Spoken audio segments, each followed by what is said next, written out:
Hello বন্ধুরা, শাশুড়ি বৌমা রান্নাঘরে তোমাদেরকে স্বাগত। আজকে আমাদের গানের শুক্রবার হয়ে গেল। আজকে দেখো, আজকে আমি একটা পটল বাহার বানাবো। কি কি দিয়ে বানাচ্ছি দেখো।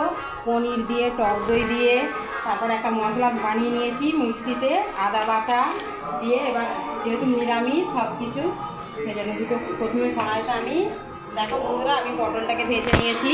ওতে তেল রয়ে গেছে, ওই তেলেতে এবার আমি কালো জিরে দেবো।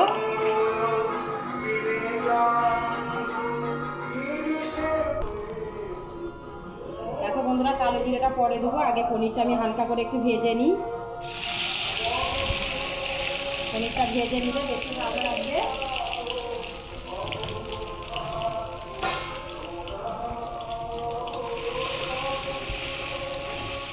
তো বন্ধুরা, পনিরটা আমার ভাজা হয়ে গেছে, তুলে নেবো কড়াতে নিয়ে। আমি দুটো কালা জিরে দিয়ে দেবো। যেহেতু পটল বাহার বানাচ্ছি, সব রকম মশলা দিলে পটলটা খেতে ভালো লাগবে। তেজপাতা,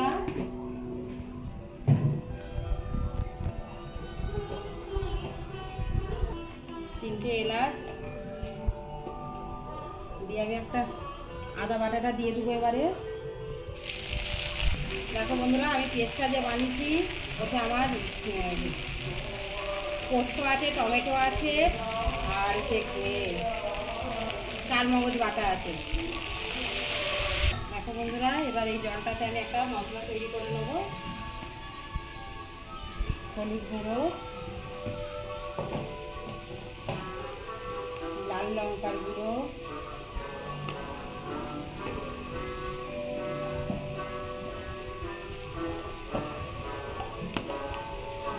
জিরে গুঁড়ো, ধনে গুঁড়ো একসঙ্গে মিক্স করে রেখেছি আমি।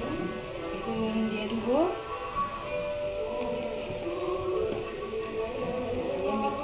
আমি দিয়ে দেবো, দিয়ে এইটা তেল ছাড়া পর্যন্ত আমি কষবো।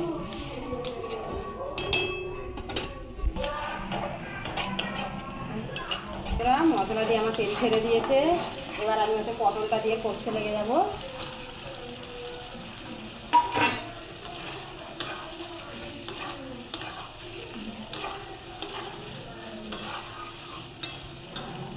দেখো বন্ধুরা, পাশের চুলাতে আমি জল গরম বসিয়ে দিয়েছি। এবার এই জল গরমটা ওতে দিয়ে দেবো, দিয়ে পটলটাকে ভালো করে সিদ্ধ হতে দেবো।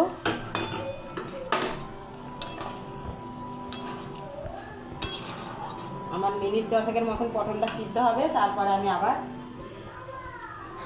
দেখাবো। দেখো বন্ধুরা, পটলটা আমার সিদ্ধ হয়ে গেছে। এবার আমি ওতে পনিরগুলো দিয়ে দেবো।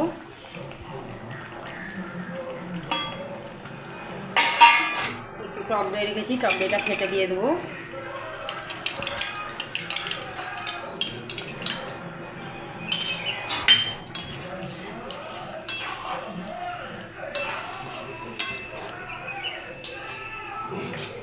দুটো কাঁচা লঙ্কা চিড়ে দিয়ে দেবো। স্বাদ মতন চিনি দিয়ে দেবো। দিয়ে আরও আমি 5 মিনিটের মতন জোর কমিয়ে পটলটা হতে দেবো। দেখো বন্ধুরা, এবার আমি একটু গরম মশলা দিয়ে দেবো।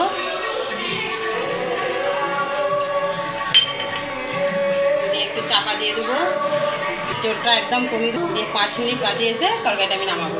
বন্ধুরা, এবার আমি চাপাটা খুলে দেখবো।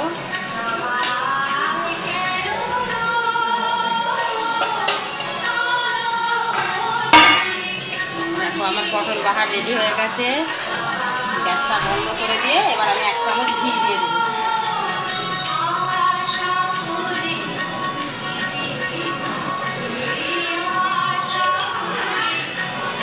দেখো বন্ধুরা, আমার পটল বাহার একদম রেডি হয়ে গেছে। তোমরা এইভাবে বাড়িতে বানিয়ে খেয়ে দেখো কেমন লাগে। আমাকে প্লিজ প্লিজ কমেন্ট করো, লাইক করো, সাবস্ক্রাইব করো, প্লিজ করো।